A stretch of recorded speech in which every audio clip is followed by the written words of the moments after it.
Hello friend, today start with the environmental science as a part first. The environmental science that means the part of the science. Today start with the fourth chapter as a environmental balance. Environmental means पर्यावरण, balance means संतुलन. Try this करून पहा. Ask the elder. Elders म्हणजे आपल्यापेक्षा जी मोठी माणसं आहेत त्यांना elders म्हटलं जातं. In your family, तुमच्या फॅमिलीमध्ये, कुटुंबामधील. To take you to a river side or to lake or stream. त्यांच्यासोबत कुठं जाऊ तुम्ही? एखाद्या नदी किंवा एखादा तलाव किंवा एखादा ओढा असेल तर तुमच्या फॅमिलीतील जे एल्डर आहेत, मोठे आहेत, कोण असतील, आजी आजोबा, आई वडील, भाऊ बहीण, जे कोणी असतील त्यांच्यासोबत काय करा, एखाद्या स्ट्रीमला किंवा लॅकला किंवा रिव्हर साइडला भेट द्या. बघा, observe the various living things. Living things आणि नॉन लिव्हिंग थिंग्स हे दोन पार्ट आहेत. लिव्हिंग थिंग्स म्हणजे काय? सजीव, ज्याच्यामध्ये जीव आढळतो, त्यांच्यात ग्रोथ होते, त्यांना अन्न पाण्याची गरज असते, बरोबर आहे का? त्यांना काय म्हणलं जातं? Living thing. Non living thing ज्यांच्यात वाढ होत नाही, अन्न पाण्याची गरज होत नाही, त्यांना काय म्हणलं जातं? Non living things. बघा, ह्याच्यात लिव्हिंग थिंग्स कुठल्या आहे? तर रॅबिट आहे, डॉग आहे, बटरफ्लाय आहे, ऍज अ बर्ड्स आहेत, परत ऍज अ काऊ, बफेलो काय असेल ते कशातील? ऍज अ लिव्हिंग थिंग्स मध्ये येते. इथं डिअर दिसतंय, परत इथं फिश, फ्रॉग, हे सर्व कशात येतात? ऑल दी हे मॅन, जे काही वुमन्स आहेत ते कशात येतात? लिव्हिंग थिंग्स सांगू शकतो. बरं, ऑब्झर्व करून ह्याची काय करायची? आपण लिस्ट बनवायची, म्हणजे आपल्याला हे तेवढं इझिली समजलं जातं. बघा, make a list of all living things you see there. जे तुम्हाला जे लिव्हिंग थिंग्स दिसतात, जे काही सजीव दिसतात, बरोबर का, त्या सजीवांची काय बनवा? लिस्ट बनवा, यादी बनवा. If you do not know the names of any one living things you see, make note of them describing their shape, colour, sound, shelter, etcetera. एखादं तुम्हाला जर लिव्हिंग थिंग्स म्हणजे सजीवाचं जर तुम्हाला नाव माहिती नसेल, बघा, जर एखाद्या लिव्हिंग थिंगचं डू नॉट नो म्हणजे त्याचं नावच माहिती नसेल, तो आपल्यासाठी नवीन असेल, एखादा पक्षी असेल, प्राणी असेल, कोणताही जीव असेल, तर त्याचं काय करा?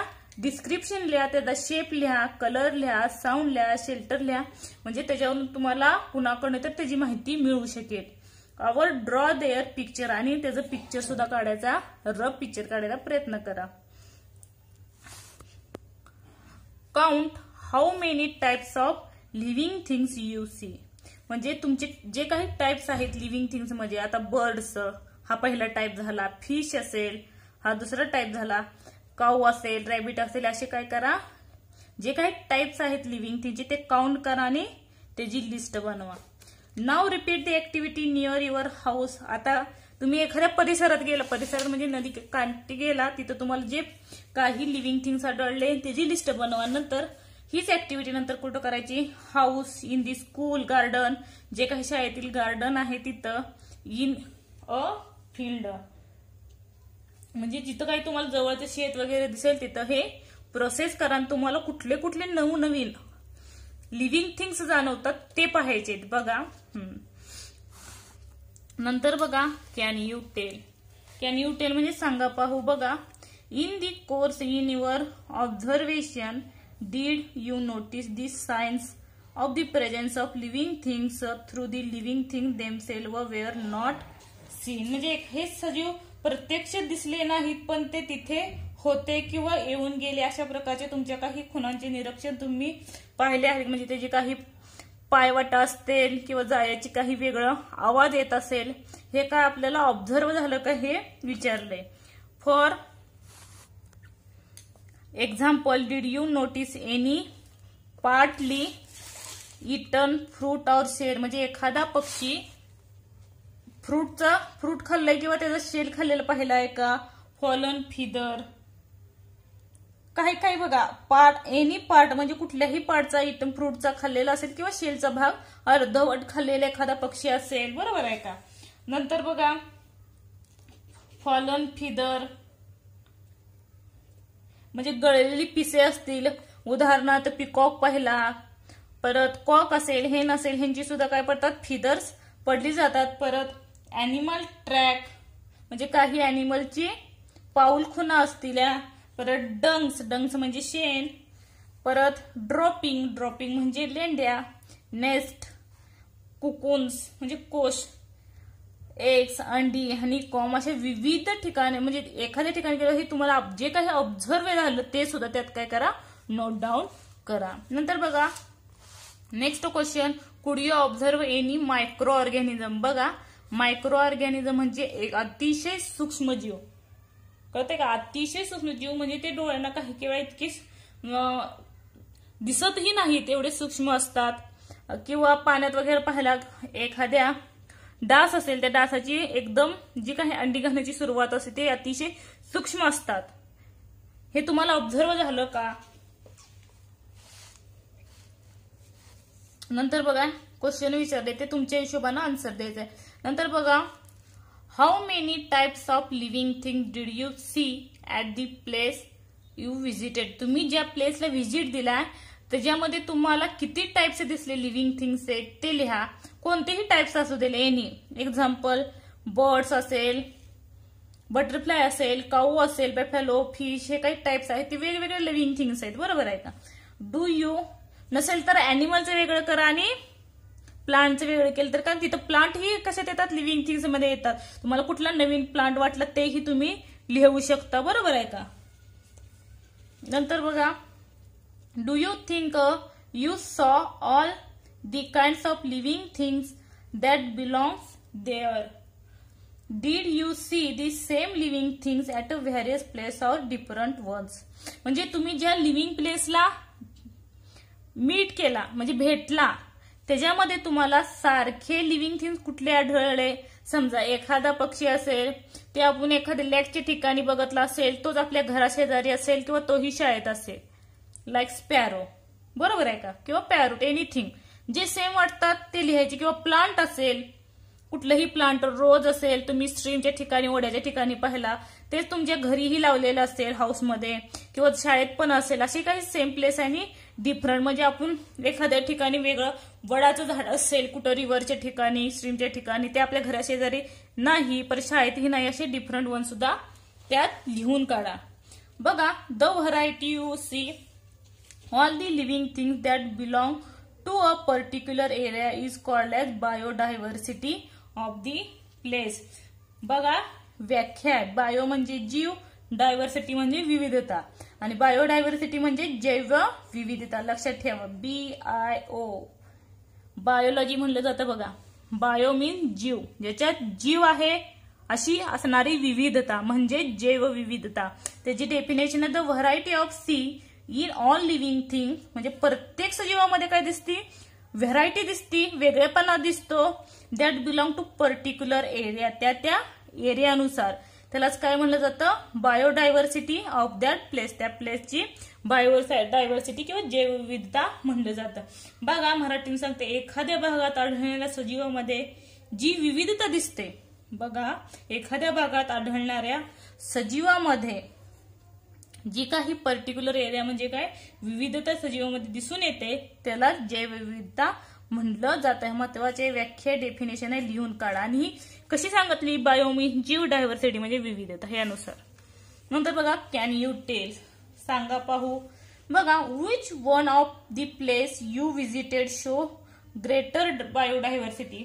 म्हणजे तुम्ही सजीवांचे निरीक्षण केले त्यापैकी कोणत्या ठिकाणी अधिक जैवविविधता दिसली. म्हणजे आपण कशाला रिव्हर्स असेल, लॅकला, स्ट्रीमला भेट दिली, हाऊसमध्ये बघितला, हाऊसच्या शेजारी पण काही जैव आढळून येतात जीव, बरोबर आहे. शाळेत असेल, ह्याच्यापैकी तुम्हाला जिथं जास्त आढळून येतात ते कुठलेही लिहा, स्कूल असेल, हाऊस असेल किंवा रिव्हर, लॅक, स्ट्रीम ह्या कोणत्याही ठिकाणी तर लिहू शकता.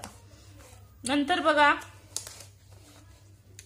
To study the biodiversity of a place scientist make a large number of observation. They takes place observation in different condition such a day and night. बघा तुम्ही डिफरंट म्हणजे दिवसाला वेगळे जीव दिसून येतात, नाईटला जर पाऊस वगैरे पडून गेला तर इतके जीव निर्माण होतात की नाईटला बोलायचं सांगूही शकत नाही आपण. ॲज अ डिफरंट सीझन त्यासाठी सांगते, डिफरंट सीझन जेव्हा पावसाळा सुरू होतो as a rainy season, as a night of the light is a very insect are the attracted, बरोबर आहे. भरपूर प्रमाणात जे काही कीटके आहेत ते काय होतात, त्याची अट्रॅक्ट होतात. छोटे छोटे एकदम सूक्ष्म असतात, मायक्रो असतात, बरोबर आहे का. They are special device to make observation of living things that are found a great heights or depth as well as micro organism. बघा, तसेच सूक्ष्मजीव निरीक्षण करण्यासाठी विशेष साधने आहेत. पण नंतर बघा, ऑब्झर्वेशन ऑफ मेनी सायंटिस्ट म्हणजे बरेचसे जे सायंटिस्ट म्हणजे शास्त्रज्ञ, बरोबर आहे का. शास्त्रज्ञांनी असं ऑब्झर्वेशन केलं, निरीक्षण केलं, कसलं कुठलं बघा, are brought together and studied again. म्हणजे त्याचा स्टडी अभ्यास केला आणि ती निरीक्षण त्यांनी काय केलं, त्याच्यावरून जमा केली. कशाची? ऍज अ बायोडायव्हर्सिटी, जैवविविधताची. Only when all such efforts are made over a long period of time can be show the biocity of a place. तेव्हा कुठे वैज्ञानिकांना एखाद्या प्रदेशातील जैवविविधतेची खात्री पटली. पण एवढं लक्षात ठेवा, आता आपण कुठल्या भागात राहतो? महाराष्ट्र. महाराष्ट्रामध्ये जे जीव काही आढळतात असं नाही की ते जम्मू काश्मीरच्या ठिकाणी किंवा राजस्थानच्या ठिकाणी आढळेल असं नाही. तेथील बायोडायव्हर्सिटी जे काही जीव आहेत ते काय असणार आहेत, वेगवेगळे असणार आहे. बघा, राजस्थानमध्ये काय आढळतं, अॅनिमल मध्ये बघितलं तर सेंटीपेड असेल, कॅमल असेल, असे काही ज्याला जास्त काही त्वचेवर केस वगैरे नाहीत असे प्राणी आढळून येतात. त्याचप्रमाणे प्लांट मध्ये बघितलं तर कॅक्टस, बाबूळ सारखे काय आढळतात, प्लांट आढळतात. पण ते जम्मू काश्मीरमध्ये आढळत का? नाही. तर जम्मू काश्मीरमध्ये ज्याला जास्त हेअर ग्रोथ आहे ते अॅनिमल आढळतात. उदाहरणार्थ एक्झाम्पल बघा, याक कुठं आढळतं? जम्मू काश्मीर, जिथं थंड वातावरण तिथं आढळतात.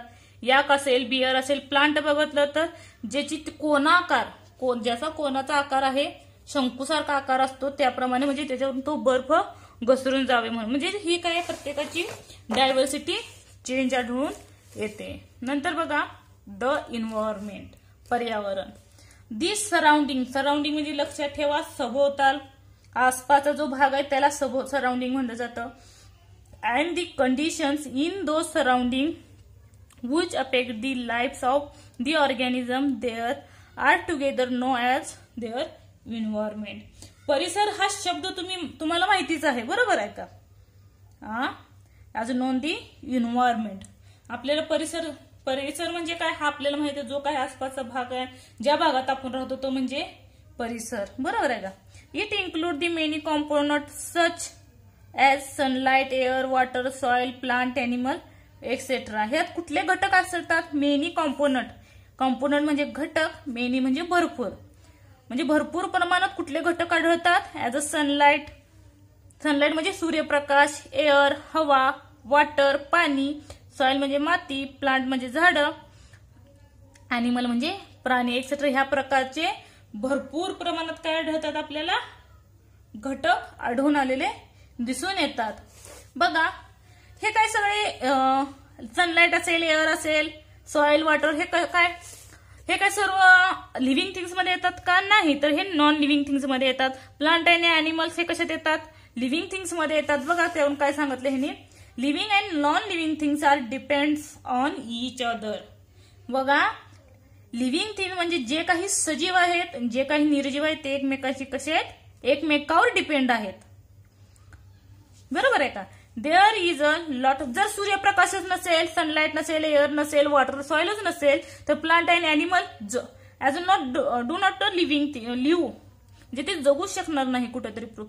कारण पृथ्वीवर काय सूर्यप्रकाश असेल तर माणूस जगू शकतो. हवा म्हणजे जो काही प्रकाश आहे त्याच्यामुळे तो जीव, जे काही झाडं आहेत ती जिवंत आहेत. त्यामुळे नॉन आणि लिव्हिंग थिंग्स आणि लिव्हिंग थिंग्स हे एकमेकाशीच काय आहेत, each other of depend on. नंतर बघा, there is a lot of give and take a interaction between them. हे एकमेकांशी काय घटक मिळून आपलं काय जे काही पर्यावरण आहे ते तयार झालेलं आहे. त्याच्यावर काय सांगितलं बघा, इन्व्हायरमेंटल सायन्स स्टडी दिस इंटरॅक्शन. म्हणजे जे काही सायन्स आहे, इन्व्हायरमेंटल सायन्स म्हणजे काय, पर्यावरण विज्ञान, हे एकमेकाशी इंटरॅक्शन आहेत. आणि ह्याचा जो स्टडी आहे म्हणजे अभ्यास कशात केला जातो, इन्व्हायरमेंटल सायन्स मध्ये, म्हणजे पर्यावरण शास्त्र किंवा पर्यावरण विज्ञान ह्याच्यात ते अभ्यास केला जातो, बरोबर आहे का? नंतर बघा, लुक ॲट दी पिक्चर. बघा काय दिसतंय, look at the picture living and non living things shown below आणि and discuss the mutual relationship between this various factor of the environment. बघा ह्याच्यात लिव्हिंग थिंग्स आणि नॉन लिव्हिंग थिंग्स कुठले आहेत? हा बघा, हा लिव्हिंग थिंग्स आहे, grasshopper living things, snake living things, rat living things, fish living things, as a tiger living things, परत cow living things, stone non living things, rain non living things. परत हे पूर्ण कोलमडलेलं झाड आहे, हे जे कशात येईल? त्याची काय परत ग्रोथ वगैरे होणार आहे का? हे सुद्धा नॉन लिव्हिंग थिंग्स मध्ये येईल. परत हे जे काही इन्सेक्ट आहे तो कशात येईल? लिव्हिंग थिंग्स मध्ये. हे जे काही पाणी पडतं, पाऊस पडतो, हे सुद्धा नॉन लिव्हिंग थिंग्स मध्ये येईल. Chameleon non living things, eagle non living things. हे जे काही सन आहे हे सुद्धा कशात येईल? Non living things. Elephant living things as a non living thing, sorry living things as a. बघा ह्याच्यावर काय सांगितलं?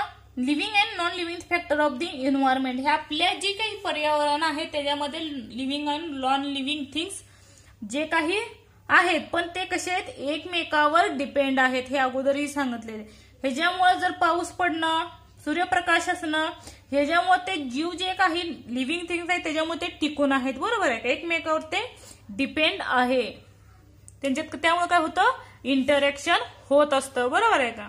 बघा, डीप फूड चेन म्हणजे अन्न साखळी महत्वाचा, सगळ्यात महत्वाचा पार्ट आहे. आणि हा सायन्स मधला जर तुम्हाला 11वी कंटिन्यू टू सायन्स ठेवायचं असेल 5वी टू, तर हे खूप इम्पॉर्टंट पार्ट आहेत. बघा, look at the picture below. खाली पिक्चर दिलंय बघा, सन दिलाय, ग्रास दिलाय, ग्रासहॉपर दिलाय आणि स्पॅरो दिलाय. ह्याच्यावर आपल्याला सांगता येईल की सूर्यप्रकाश घेऊन सजीव जगतात. सजीवावरती ह्या प्लांटवरती ह्याचा ग्रासहॉपर आहे, त्याचं जीवन आहे. आणि ह्या ग्रासहॉपरवरती हा जो काही बर्ड आहे तो ह्याच्यावर डिपेंड आहे. म्हणजे अन्नसाखळी कशी तयार होते बघा, ग्रासहॉपर ईट ग्रास, म्हणजे ग्रासहॉपर काय ईट करतो? ग्रास करतो. आणि अँड लिव्ज त्याचे खातं त्या झाडाचे, ग्रासचे. आणि बर्ड्स ईट ग्रासहॉपर, हा जो बर्ड आहे तो ग्रासहॉपरला खातो. म्हणजे ही एक प्रकारची अन्नसाखळी झाली, एकमेकाला खाण्या. बघा इथं नाही दाखवलं तर सूर्यप्रकाशाच्या साहाय्यानं जो काही प्लांट आहे तो जगतो, बरोबर आहे. त्याच्यावर दुसरा कुठला प्राणी डिपेंड आहे? As a grasshopper. ह्या ग्रासहॉपरवरती कोण डिपेंड आहे? As a bird. म्हणजे ही काय झाली? As a food chain. लक्षात ठेवा. बघा त्याच्यावर क्वेश्चन विचारलाय, can you tell who eat bird? बर्डला कोण खातं? बर्डला बरेचसे जे काही ईगल वगैरे ते मोठेही बर्ड्स खातात. परत अॅनिमल्सही खातात जे भक्ष्य करतात. Example, tiger, lion is a eat of the birds as a some human. म्हणजे जे काही मनुष्य सुद्धा पक्ष्यांना खातात, बरोबर आहे का? नंतर बघा, what is the food of plant? What is the food of the plant म्हणजे वनस्पतीचे अन्न कोणते?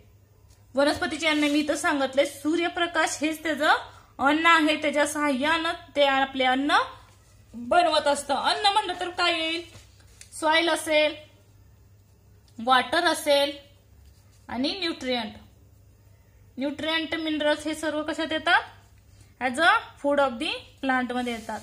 नंतर बघा, look at the picture below. खाली काय बघा, जे काही पिक्चर दिले चेनचं ते ऑब्झर्व करा. बघा, there is a several link in this chain if the links were the separate from each other could they be called a chain. बघा ही जी चेन आहे, हा भाग मी तोडला चेनीचा. बघा हा भाग जर सोडला तर हा जो भाग आहे ह्याला चेन म्हणता येईल का? नो. तेच विचारले ह्यांनी. ह्या जी चेन मधील आहे एक पार्ट तुम्ही सेपरेट केला आणि त्याला तुम्ही कॉल्ड म्हणजे म्हणू शकता का चेन? नो, नाही म्हणू शकत. बिकॉज म्हणजे एकमेकावर जेव्हा ते मिळवले जातात, ही सुद्धा एक प्रकारची चेन तयार झाली. त्याचप्रमाणे ज्याप्रमाणे एखादी साखळी तयार होते त्याचप्रमाणे आपलं जे एन्व्हायरमेंट आहे त्याच्यातही एक प्रकारची साखळी तयार झालीच आहे, हेच सांगायचं आहे त्यांना. बघा, even though each link is a completed object. जेव्हा ती कम्प्लीट होतं ऑब्जेक्ट म्हणजे जी काही वस्तू चेन दिली म्हणजे जी काही दिलेलं आहे ऑब्जेक्ट, ते ऑब्जेक्ट एकमेकाला जेव्हा जोडलं जातं तेव्हाच ती काय होते, चेन तयार होते. पण जेव्हा सेपरेट केली जाते त्याला does not to say chain. It is joined to the link before and after it the link come loose the chain is broken. म्हणजे ही चेन जर एखादी लूज सोडली म्हणजे हलकी जर तार सोडली तर लूज सोडली तर चेन सुद्धा काय होईल, तुटली जाईल. हे सुद्धा सांगितलंय बघा. ज्याप्रमाणे चेन जेवढी घट्ट असेल तेवढी ती तुटली जाणार नाही, जेवढी लूज असेल as a chain is broken. बघा, in the first picture we see the sun, some plant, a grasshopper and birds. आपण पहिल्या एक्झाम्पल मध्ये बघितलं sun, plant, grasshopper and birds. बरोबर आहे का? For the next one, this is we say they from a chain. ह्याला काय म्हणलं जातं, स्ट्रॉंग चेन म्हणलं जातं. ती त्याच्यावर डिपेंड, ती मजबूत आहेत म्हणून ती काय चेन टिकून आहे ऍज अ एन्व्हायरमेंट मध्ये. नंतर बघा, such a chain is called as food chain. ही जी काही चेन आहे, जे काही चेन आहे त्यालाच काय म्हणलं जातं, food chain. Each of this component of link in a food chain. म्हणजे जो काही प्रत्येक घटक आहे, कॉम्पोनंट आहे, प्रत्येक जो घटक आहे तो एका अन्न साखळीची एक कडीच आहे. म्हणजे जशी पहिली कडी कुठली, बघा पहिली कडी ही चेन, कुठला प्लांट, परत दुसरी कडी ग्रासहॉपर, तिसरी कडी बर्ड्स, अशी एक प्रकारची स्ट्रॉंग काय फूड चेन आहे म्हणजे अन्न साखळी आहे. नंतर बघा, can you tell, look at the picture, what is deer food. बघा, चित्रावरून सहज आपण सांगू शकतो की ही जे डिअर आहे त्याचं काही म्हणजे अन्न काय आहे, ॲज अ प्लांट, तो प्लांट वरती जगतो. बरोबर आहे का? नंतर बघा, what is food for a tiger. हे टायगरचं फूड काय आहे, बघा इथं काय दिसतंय, हा प्लांटला खातोय. टायगर कुणाला खातोय, ह्या डिअरला खातोय. बरं, तो भक्षित करत असतो, तो काही प्लांटला खाऊ शकत नाही. म्हणजे अशी ही अन्न साखळी आहे असं सांगण्याचा प्रयत्न केलाय. बघा त्याच्यावरून काय सांगितलंय, the picture below shows another food chain, you have to guess the missing link in it. Look at the first and the third picture, think of the connection between them, the complete the chain. म्हणजे खाली जे काही चित्र दिले एका अन्न साखळीचं दाखवलेलं आहे. बरोबर आहे का? पहिल्या व तिसऱ्या कडीत ही जे काही चित्र दिले बघा, पहिल्या व तिसऱ्या जी काही फर्स्ट आहे थर्ड पिक्चर दिले, थिंक दी कनेक्शन, त्यांचं काय परस्पर संबंध आहे ते ओळखा आणि साखळी काय करा, कम्प्लीट करा. बरोबर आहे का? इथं काय दिसतंय, सन दिसतोय, परत इथं प्लांट आहे, प्लांट वरती काय डिपेंड आहे, दिगा बघा इथं इन्सेक्ट दिसतोय का, आळी. परत ह्याच्या तोंडात काय दिसतंय आपल्याला, चिमणी, बर्ड दिसतंय. म्हणजे इथं काय येईल, बर्ड येईल. बरोबर आहे का? म्हणजे जो आऊल आहे तो कशावर डिपेंड आहे, बर्ड वरती आहे. बर्ड कशावर डिपेंड आहे, या इन्सेक्ट वरती डिपेंड आहे. बरोबर आहे का? आणि हा इन्सेक्ट कशावर डिपेंड आहे, हा प्लांट. म्हणजे ही काय झाली, फूड चेन तयार झाली. बरोबर आहे का? बघा, in nature there are many food chain. If one of the link is chain become extent can be food chain last. म्हणजे निसर्गात आपल्याला अन्न साखळ्या दिसतात, त्यातील एखादी कडी निसर्गातून नाहीशी झाली तर ती अन्न साखळी टिकेल का, एक्झिट ना चेन लेस्ट. ही ह्यातली समजा आता ही एक चेन तयार झाली, ह्याच्या तर जो रॅबिट आहे हा रॅबिटच राहिला नाही तर जी काही एन्व्हायरमेंटल चेन आहे ती साखळी टिकून राहील का, नाही टिकून राहणे. एखादी जर त्या साखळीतील कडी कुठलीही तुटू दे, एखादी कुठलीही कडी तुटली तर ते चेन तयार होत नाही. बिकॉज त्या एकमेकावरती काय आहेत, डिपेंड्स आहेत, त्याच्यामुळे ती अन्न साखळी टिकून आहे. बघा, ग्रासहॉपर कशावर डिपेंड आहे, सॉरी रॅबिट ग्रासवर डिपेंड आहे आणि जो काही स्नेक आहे तो रॅबिटवर डिपेंड आहे. म्हणजे ही चेन आहे फूड चेन, ती तुटली तर does not to food chain. नंतर बघा, द फूड वेब, अन्न जाळे, वेब जाळे. Observe the various food chain shown in the picture. म्हणजे खालील दिलेली चित्रात निसर्गता अन्न साखळ्या दाखवल्या त्या समजून घ्या आणि लिहून काढलं तरी उत्तमच आहे. म्हणजे तेवढं तुम्हाला काय होतं, एन्व्हायरमेंटल सायन्स समजलं जातंय. बघा, one living things can be part of number of food chain the give rises to food web in the picture. बघ इथे दिले पण find the different food chain of which the worm and the mouth from a link. म्हणजे उंदीर व अळी एकसारखे होण्यासाठी जे घटक आहेत ते शोधा. इथं बघा ह्याच्यावर कोण डिपेंड आहे ग्रास वरती, ही अळी आहे. ह्या अळीवरती कोण डिपेंड आहे, बर्ड आहे. बरोबर आहे का. नंतर बघा परत या ग्रासहॉपर असे लिहून काढा. ग्रासवर depend upon the grasshopper. Grass has a depend on grasshopper आणि grasshopper depend on the bird. म्हणजे बर्ड ग्रासहॉपर डिपेंड आहे, ग्रासहॉपर ग्रासवर डिपेंड आहे. नंतर बघा ह्याच्यावर कोण डिपेंड आहे, ही जे काही वासरू किंवा बफेलो आहे, बफेलो डिपेंड आहे कशावरती, ग्रासवरती. त्याच्यावर कोण आहे, उल्फ डिपेंड आहे. आणि उल्फ नंतर बघा ग्रासवर रॅबिट डिपेंड आहे, रॅबिटवर परत उल्फ डिपेंड आहे, ईगल डिपेंड आहे. बरोबर आहे का. अशी बरीचशी चित्र आहेत ते तुम्ही लिहू शकता.